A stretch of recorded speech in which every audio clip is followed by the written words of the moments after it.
the woods, and the goddess. The far-off, unfocused stare of a corpse is something that still unnerves me. Their gaze locked onto a spot somewhere out beyond the physical realm, the milky haze of the degrading cornea acting like a barrier between the living world and the endless black void of their saucer-sized pupils. That I can handle. It freaks me out, but I can handle it. I crouched beside the body, taking in its grotesque form.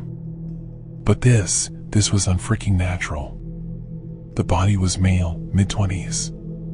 Skin barely stretched over bone and nearly mummified with patches of blackened skin resembling frostbite. He sat in a high-back rolling chair, slouched forward in front of his computer, one bony hand on the keyboard, the other on the mouse. His sunken eyes were set on the screen, his gaunt, slack-jawed face transfixed by the blank monitor. Neighbors said they hadn't seen him in a couple of weeks. Dover leaned against the doorframe and flipped his notebook closed. I stood, eager to get away from the corpse's dreamy expression. And they didn't think that was unusual? He shook his head. The kid was a shut-in. The landlord only checked on him because rent was due. I stood back, taking in the macabre scene. It's like he didn't realize he was dying. What do you think he was looking at that was so engrossing? Dover gave me a sideways glance and a knowing smile. It might not be prawn, you know. I mean, both of his hands are on the desk. The station was bustling per usual for a Monday morning. The smell of burnt coffee mixed with poor choices in aftershave and cologne were suffocating.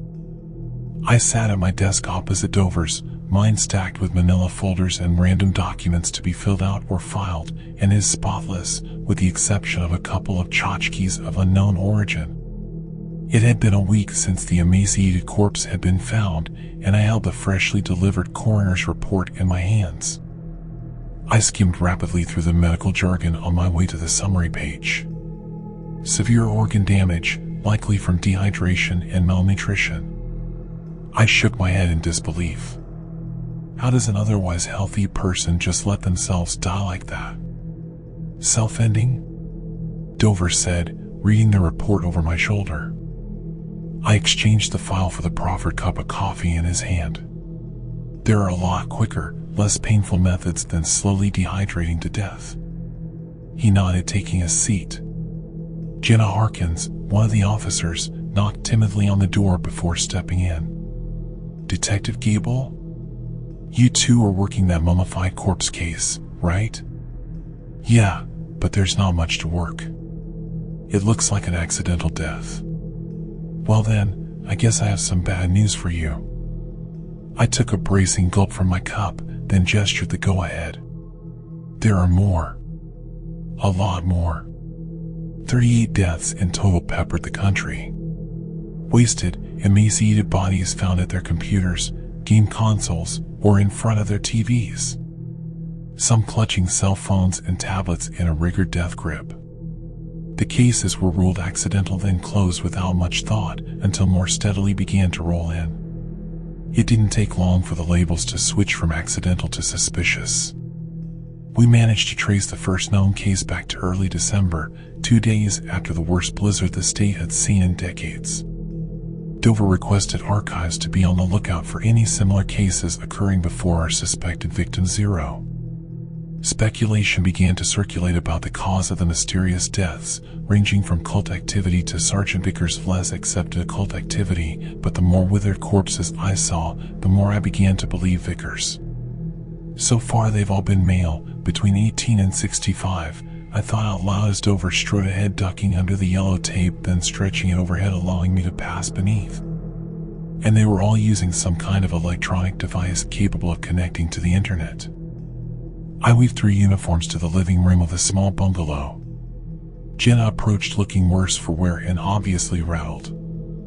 Lee Adler, 38, sister found him, she said, handing me the deceased driver's license and wallet. She then gestured to the couch and remains. I hesitated at the sight, wanting to scramble back out of the room and away from that face. I closed my eyes against the image, but it was already burned into my mind. The body reclined on an overstuffed sofa, its feet on the coffee table, and upper body propped up on one skeletal arm. The skin was stretched tight, every bone protruding so fiercely they could have burst through the waxy coating at the slightest touch. The head crooked downward, but I could still see the lidless sunken eyes, sharp and focused, the lips so thin they had drawn back in a toothy smile, and the nose and fingers blackened at their tips. I knelt beside the sofa, following the corpse's gaze down to a cell phone cradled loosely in one hand. I reached out, gently grabbing the edge, and began wiggling it free. The hand snapped shut around the phone. I reeled backward into Dover, who caught me under my arms and brought me to my feet. He moved. I could barely get the words out. I could see the skeletal figure trying to work its jaw and manipulate its tongue, but the jaw made a horrible grinding noise and the tongue fell to pieces in its mouth. Get the paramedics, he's still alive. Lee Adler didn't make it to the hospital. As far as I could tell, he didn't make it to the ambulance. His sister sobbed hysterically in the passenger seat of one of the squad cars parked out front, an officer doing his best to console her. She said she talked to him this morning. They were supposed to meet up. That's why she came to check on him. Jenna trembled as she spoke, then excused herself to answer a call coming in over the dispatch radio clipped to her shoulder. Another week went by with more bodies being reported. We'd done everything we could to keep the strange deaths out of the news, but the media picked up on it, and the cyber serial murders quickly became a sensation.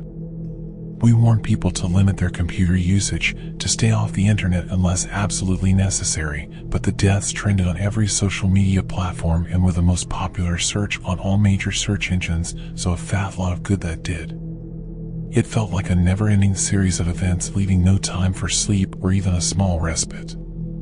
Dover sat jotting down notes from case files, powered by toxic levels of caffeine and willpower, while I reclined at my desk, phone pressed against my ear, hoping for some good news from the chief. I've examined them all, Detective.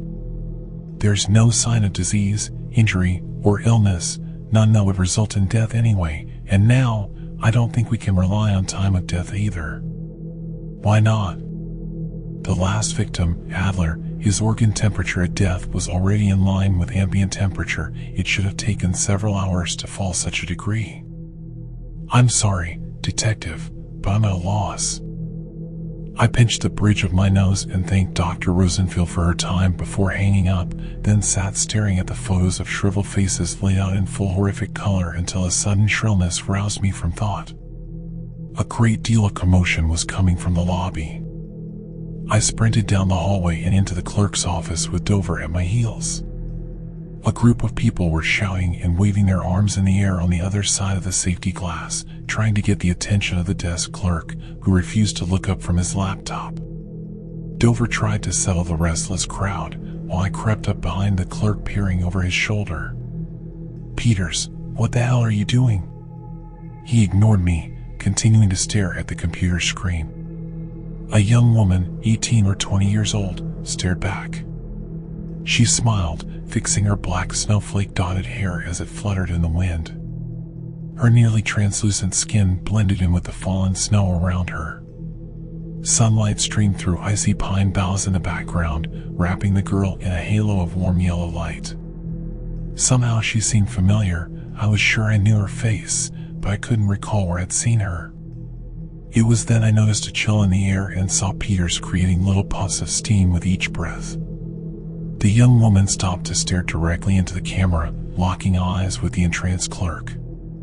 He was held captive by her gaze, wearing a dreamy expression as though he were staring at a high school crush. A notification sounded as a pop-up window appeared over the video. "Invite Yuki to chat?" The clerk hovered over the accept button, Yuki smiling and slowly nodding her encouragement. Yuki? That name, that face. I knew this girl somehow. The click of the mouse startled me. Wait. I was too late. Yuki shook with a soundless laugh, her features shifting, eyes darkening, and lips taking on a bluish hue. Her black hair whipped in the wind, hiding her face. Dover made a move toward me, but I waved him off. I could feel the frosty air cutting through, chilling my blood. Still in a stupor-like state, the clerk let out a sigh of steamy vapor that poured from his mouth, gathering into a steady stream of mist falling toward the laptop screen. What the hell?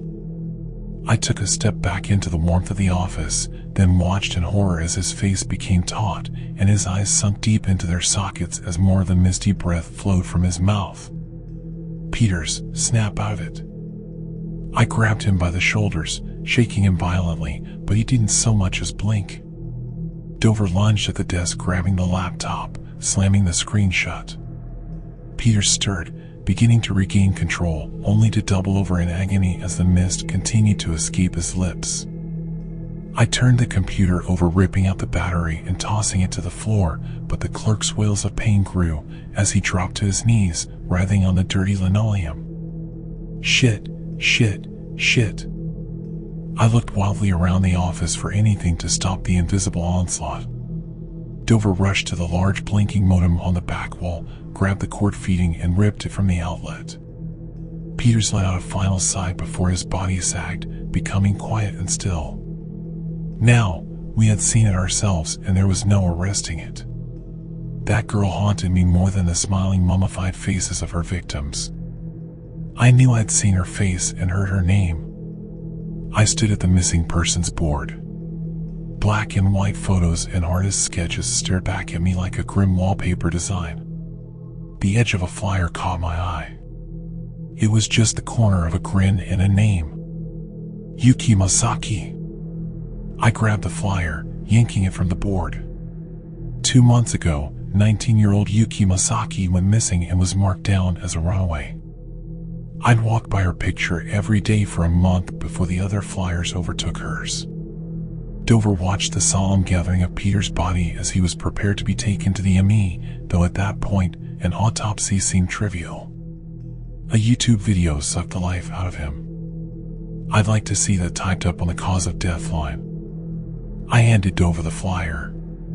That's the girl from the video. She went missing the same time these bodies started cropping up. Not a runaway then? Probably not. The tech guys worked wonders, as they tended to do.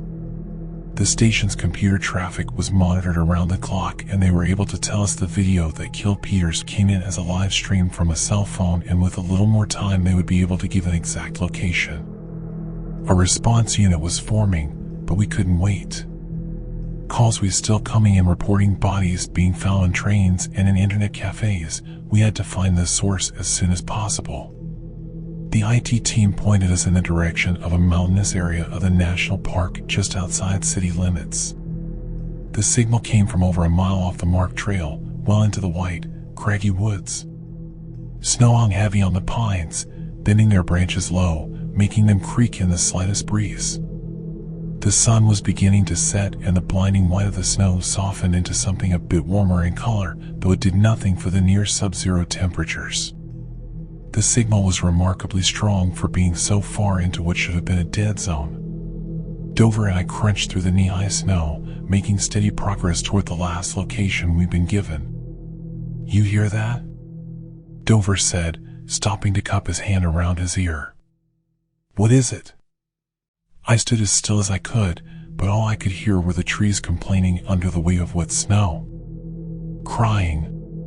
The wind kicked up around us, gusting through the thinning pines, pushing the fallen snow back into the air as a blinding ground blizzard. "Dover!" I called out for him, but my voice was thrown back at me. I couldn't see or hear anything through the roaring snow. He'd been less than 10 feet away on my right. I tried to move in his direction, hand outstretched, but I was blown backward onto my original path. The sound of a woman weeping rose over the frosted tempest, drawing me forward. With a few steps, I passed through the frigid squall into a muted clearing. I was frozen, not from the three-dog night, but from absolute terror. Black hair and black eyes met me. They seemed to hover, unanchored to a physical form, the hair flowing freely as though it were submerged in a clear lake. When the last streaks of sunlight sank behind the mountains casting cold, blue shadows, I could see it plainly. A woman, Skin so pale she blended in with the surrounding snow, eyes like an endless black void, and hair that moved and shifted in graceful fluidity, obscuring her face. Yuki Masaki? The woman made no sign of acknowledgement, continuing to glide toward me, leaving the snow undisturbed as she passed through the drifts. Stop right there. I drew my sidearm, aiming at the approaching figure. She opened her arms, beckoning me toward her. My arms fell to my sides and the pistol slipped from my hand, disappearing beneath the snow. I stepped closer, unable to stop or look away from her terrible beauty. Gable? Dover? Jenna's voice shattered the silence. Light swept across the clearing where I stood, alone and shivering. A thick mist hung in the spot where the woman had been, and the raging storm behind me was gone. Jenna and a team of 10 other officers burst through the wall of pines, flooding the area with light and sound. It took less than an hour to find the remains of Yuki Masaki, her cell phone clutched in her withered, frostbitten hand, the battery long dead. The last person to see Yuki alive was her boyfriend, who sobbed out a confession of leaving the girl beaten and stranded to be consumed by the blizzard. Yuki's body was returned to her family and buried. The cyber serial murder stopped. We searched for Dover for weeks. A dedicated team combed the woods from first shift to last. By mid-March, the snow began to melt. We found his revolver lying on the forest floor, but no other sign of him. Eventually, the search team was recalled and his case went cold. I knew we wouldn't find him alive. I'd known that when we didn't find him the first night of the search, but we'd been together too long for me to just let him rot in that forsaken forest. I took an extended leave, under the guise of needing some time away. Hey, Gable. Jenna sprinted up behind me, waving a plump manila envelope as I unlocked my car. These are from archives, something Dover requested. I thought you might want it. I slid the package under my arm and thanked her. Are you going to be okay? I don't know, I answered honestly, sliding a box containing 2 tchotchkes of unknown origin into my car. I drove out to the national park and walked the mile off the marked trail to where Dover had gone missing. I set up a tent and gathered stones and wood for a fire pit. I wasn't going to leave until I found him. The night air coated every available surface with a thin frost. I huddled next to the fire as close as I could without bursting into flames. I withdrew the thick envelope marked archives from my backpack and began leafing through the enclosed papers. Cases identical to the cyber serial murders stretched back to the station's founding in the early 1850s. They lacked the electronic element, but hundreds of male corpses resembling those of the latest victims were discovered all over the mountain and surrounding forest. Occasionally, couples were reported missing, with the man being found a mummified husk and the woman never being found at all. One case stood out from the others. This case left a witness. I read in stunned silence as the air around me grew cold in spite of the rolling flames. A father and his young son, on a weekend camping trip, were caught in a freak blizzard in early spring. When they were found by park rangers the next day, the father had been reduced to a withered collection of bones and tattered skin. The son, unharmed, told of hearing crying in the forest, then seeing a woman in white, who he described as a beautiful goddess with long black hair.